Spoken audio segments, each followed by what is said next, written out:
네, 2023년 3월 6일 월요일 장마감 방송 간단히 요약해서 진행하도록 하겠습니다.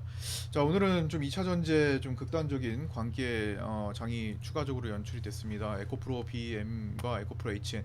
에코프로 HN은 그냥 뭐 안 움직이다가 오늘 올라간 거고, 에코프로 BM인데 에코프로 BM이 기관들이 공매도가 기존에 한 13만 원, 12만 원 선부터 진행이 됐었어요. 초반에 공매도를 좀 많이 해놨었는데 이 부분에 한 13만 원까지 가는 동안에 좀 공매도량을 좀 보였었는데 지금 와서 좀 쇼커버링을 진행하는 모습이 아침부터 좀 보였습니다.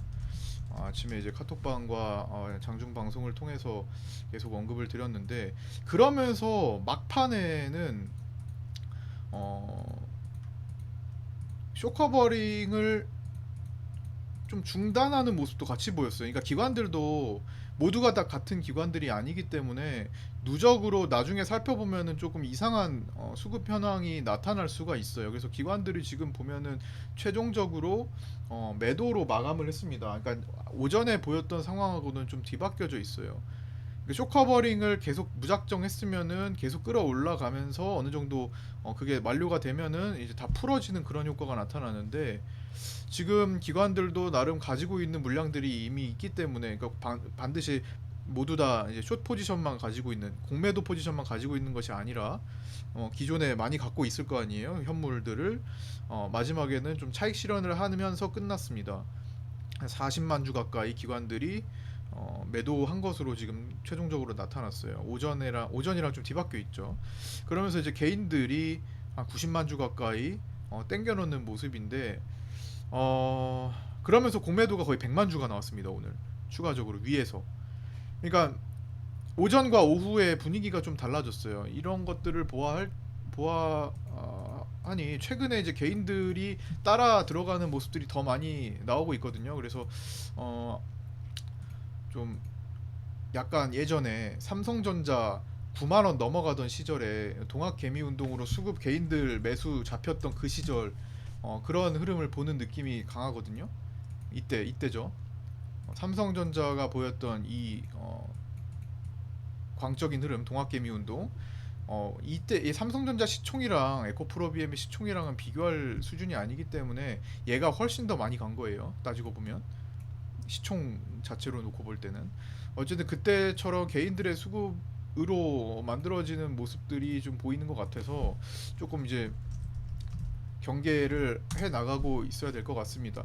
근데 얘가 워낙 지금 시총이 지금 21조 원이 넘어서면서 국민은행 시총을 넘어갔습니다. 코스피로 이동해도 한 12위 정도 하는 시총이 돼버렸는데 내일이면 10등권에 들 정도로 만약에 내일 좀 더 추가 상승을 한다면요. 약간 좀 과하죠. 오버스러운 상황들이.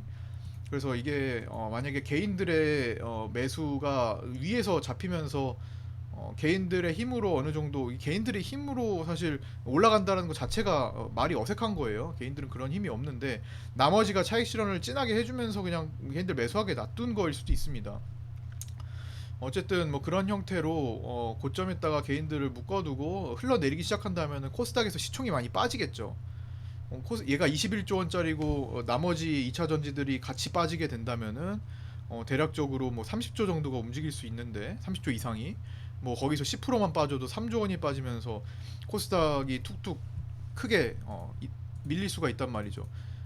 사실 코스닥이 코스피에 비해서 지금 상대적으로 과하게 올라왔잖아요. 코스피가 지금 아직 박스 추세를 이제 겨우 올려놓고 돌파를 못 만들어 놓은 상태에서 코스닥만 2차 전지를 중심으로 지금 돌파 먼저 나오고 올라가고 있단 말이죠.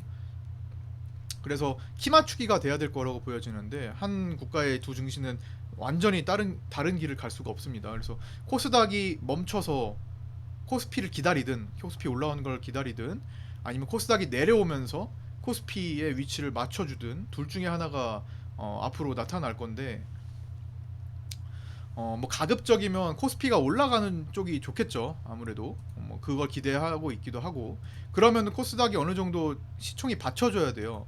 그러려면은 코스닥의 다음 섹터가 다음 섹터로 돈이 이동하는 2차 전지 다음 섹터죠. 그러니까 2차 전지가 뭐 계속 평생 올라갈 수는 없잖아요. 그래서 2차 전지에서 돈이 빠지기 시작하면서 개인들 묶어놓고 고점했다 묶어놓고 나머지 이제 외국인 기관들의 자금이 밑에서 다시 사들여지는 쪽이 있을 건데, 외국인들은 워낙 이제 싸게 사서 비싸게 파는 걸 좋아하다 보니까 그걸 또 잘 만들고, 그래서 외국인들이 바닥을 좀 사서 매집하는 섹터들에게 관심을 가질 수밖에 없는데, 그 섹터가 코스닥을 시총을 어느 정도 견인을 해줄 수 있는 섹터여야만 될 것 같습니다.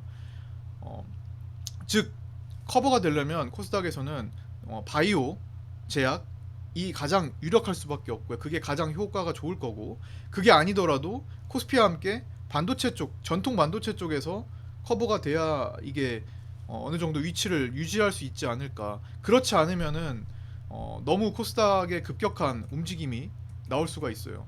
그러면은 다른 종목도 괜히 또 흔들리게 된다라는 거죠. 그냥 지금 거래 없이 그냥 밑에서 머물러 있는 종목들조차도 괜히 올라갈 때 제대로 올라가지 못한 상태에서 그냥 같이 떨어지는 그런 효과가 나타날 수가 있습니다. 그래서 바이오 쪽에서 어떤 움직임이 보여지는지 파악을 잘 할 필요가 있는데, 금요일에 이제 포착된 게 셀트리온 헬스케어였죠. 셀트리온 헬스케어의 서정진 명예회장이 이제 경영선에 일선에 복귀를 한다라는 소식과 함께 기관 수급이 좀 들어왔었죠. 셀트리온 헬스케어를 놓고 보면은 과거에 2019년 여름에서 겨울에 보였던 그런 모습들의 흔적들이 살짝 쿵 나타났다라는 겁니다. 여기서 그래서 이 바닥에서 자금들이 2차 전지에서 이쪽으로 이동을 한다고 봤을 때는 이제 바이오 장세가 연출이 되면서 코스닥을 굳이 떨어뜨리지 않아도 시총을 유지해 나갈 수가 있게 되겠죠. 지금 셀트리온 헬스케어가 시총 거의 뭐 2위, 3위를 왔다 갔다 합니다. LNF와 엎치락뒤치락을 하고 있는데, LNF나 에코프로 BM 같이 이제 2차 전지 쪽은 지금 시총이 과도하게 올라갔던 이런 구간에서 시총 상위를 지금 만들어낸 거고, 셀트리온 헬스케어는 그만큼 그 전에 이제 공매도에 의해서 많이 떨어진 상태, 밑에서 지금 시총이 많이 떨어진 상태잖아요. 그래서 올라간다면 외국인들이 이런 것들을 더 노릴 가능성이 높다라는 겁니다. 항상 한쪽으로만 평생 가는 쪽으로만 생각할 필요는 없어요. 어차피 시장은 섹터가 왔다 갔다 해주면서 균형을 맞춰갑니다. 그래서 개인들은 이 공간을 계속 노리고 있고요. 개인들 계속 이것만 봐요. 개인들의 특징이죠. 계속 이것만 봅니다. 지금 활발한 것만 어떻게든 오늘 하루살이를 하려고 지금 얘만 봐요. 그리고 외국인들은 얘에서 익절을 한 다음에 얘로 넘어오죠. 다시 계속 돈을 순환시키면서 계속 자금을 행진을 이어가는, 자금 상승 행진을 이어가는 그런 모습을 보입니다. 어쨌든 저는 이제 그 외국인들이 넘어오는 과정을 좀 고려하고 있는 입장이고, 꼭 바이오가 아니더라도 반도체 쪽에서도 과연 어떤 흐름이 잡힐지 계속 주목하고 있습니다. 지난주인가 지지난주인가 제가 BH에 대한 영상을 유튜브에 찍어 올린 적이 있는데, BH도 오늘 한 10% 정도 올라왔죠. 이런 것들도 계속 주목할 필요가 있습니다. 코스닥에서 바이오만큼이나 지금 시총을 높게 잡아먹고 있는 게 또 이런 반도체 분야잖아요. 뭐 2차 전지도 어떻게 엄밀히 따지면 반도체인데 좀 증시에서는 구분을 좀 짓고 있죠. 그래서 그거는 이제 전기차 쪽으로 이제 구분을 짓는다는 거 다들 알고 계실 거고, 업종으로 좀 보면요, 코스닥 제약이 지금 거의 준비가 돼 있는 상태라고 보여집니다. 지금 코스닥 제약이 이만큼 떨어져 있어요. 제약 섹터 지수가 이만큼 떨어진 상태에서 나름대로 지금 추세 돌파 시도한 다음에 붙들고 있는데, 이게 언제쯤 제대로 스타트 걸릴지 지금 딱 눈치 보고 있는 상태예요. 2차 전지 쪽에서 돈이 빠져야 된다라고 봅니다.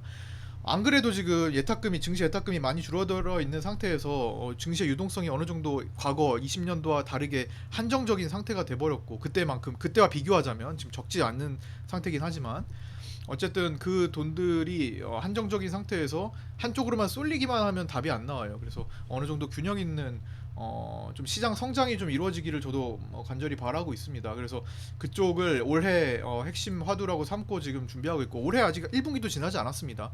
한 분기도 지나지 않았기 때문에 너무 극단적으로 치닫는 것만 바라볼 필요가 없어요. 그러니까 시야를 한쪽으로만 쏠려서 보지 마시고 나머지 외국인들이 다음에 관심을 어디를 갖고 있는지 살피면서, 우리 정혜원 방에서도 지금 돈을 뭐 그냥 조금 들어가서 밀려 있는 것도 있어요. 근데 주 자금은 아직은 쓰지 않고 있기 때문에 뭐 매집하는 거는 매집이니까 매집 좀 천천히 조금 보충하는 거 이외에는 대부분 뭐 그냥 소액 좀 조금 이렇게 좀 변동성이 클 만한 것들을 리스크 좀 담아서 리스크를 좀 갖고 갈 만한 것들을 담긴 했습니다만 비중이 작고요.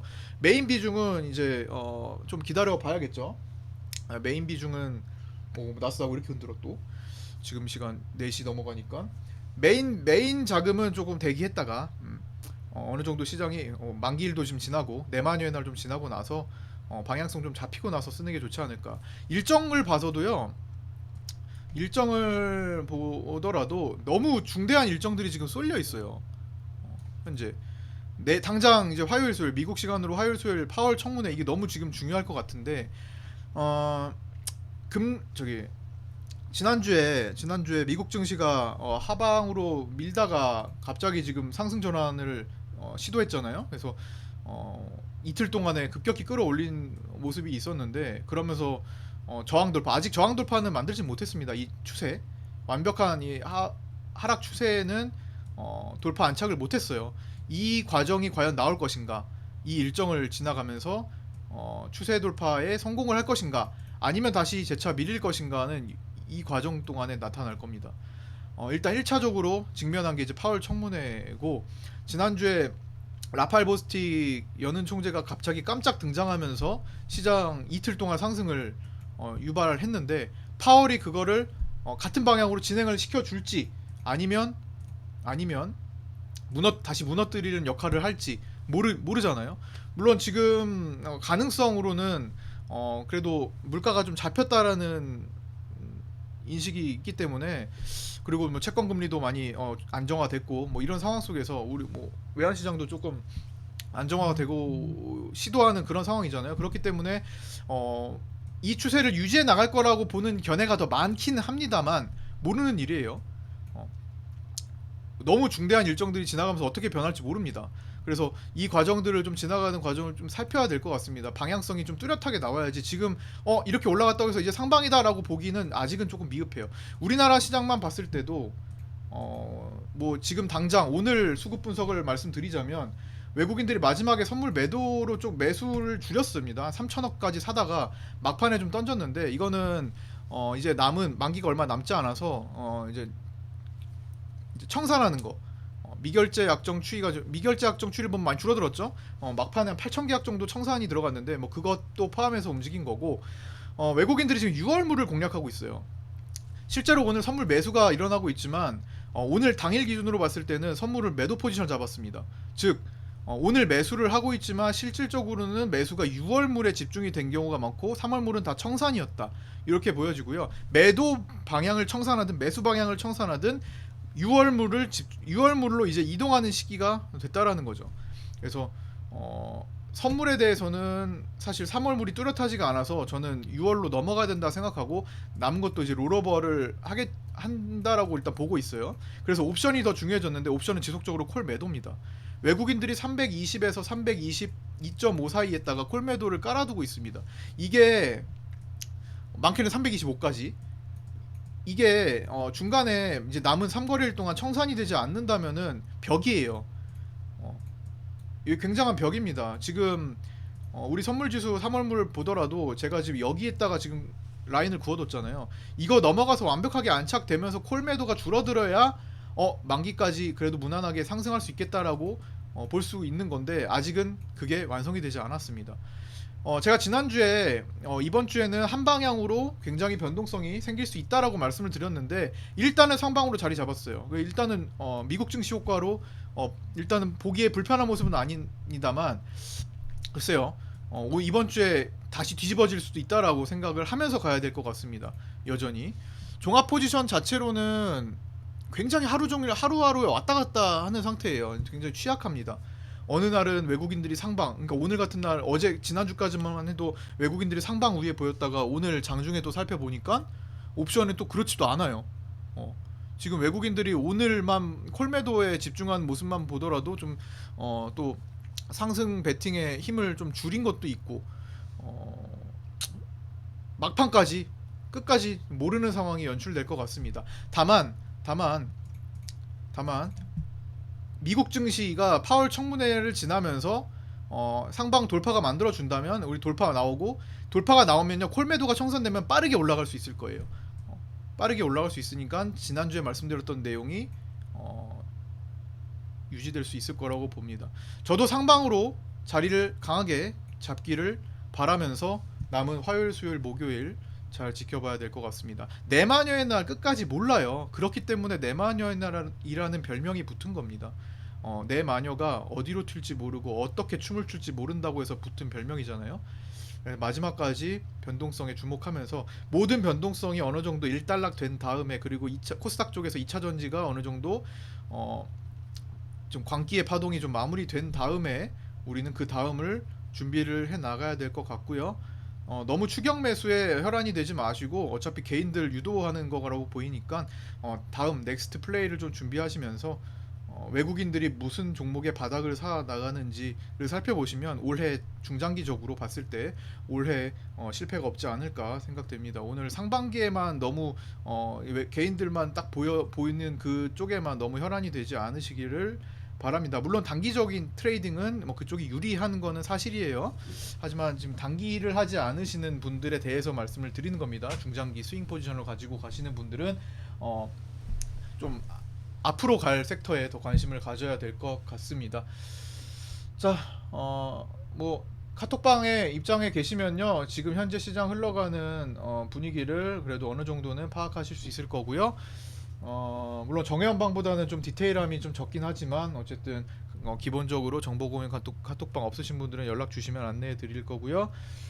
네, 정혜원 분들은 좀 급한 마음을 좀 다스리시고 자금을 좀 최대한 만들어 둔 상태를 유지하면서 제가 목요일까지는 거의 웬만하면 이제 참을 거예요. 웬만하면 참을 거고 좀 요동치는 종목들도 좀 정리하면서 최대한 만기 이후에 재정비를 할 수 있도록 그렇게 좀 준비하도록 하겠습니다. 자, 좀 길어졌는데요. 오늘 뭐 상황이니만큼 좀 길게 했고요. 자, 고생들 많으셨습니다. 오늘 여기까지 마치겠고요. 네, 오른쪽 위에 보시면 카톡방 입장 문의 어떻게 하는지 그리고 유튜브 댓글에 보면 주소 올라져 있으니까 그쪽으로 문의 주시면 됩니다. 네, 유튜브 구독과 좋아요, 알림 설정도 부탁드리고요. 여기까지 마치도록 하겠습니다. 모두 더 나은 2분기, 3분기를 위해서 조금만 더 침착함을 좀 잃지 않으셨으면 좋겠습니다. 자, 내일 아침 8시 40분에 아프리카 TV 라이브 방송 및 유튜브 라이브 방송 혹은 또 카톡방에서 뵙도록 하겠습니다. 감사합니다. 수고하셨습니다.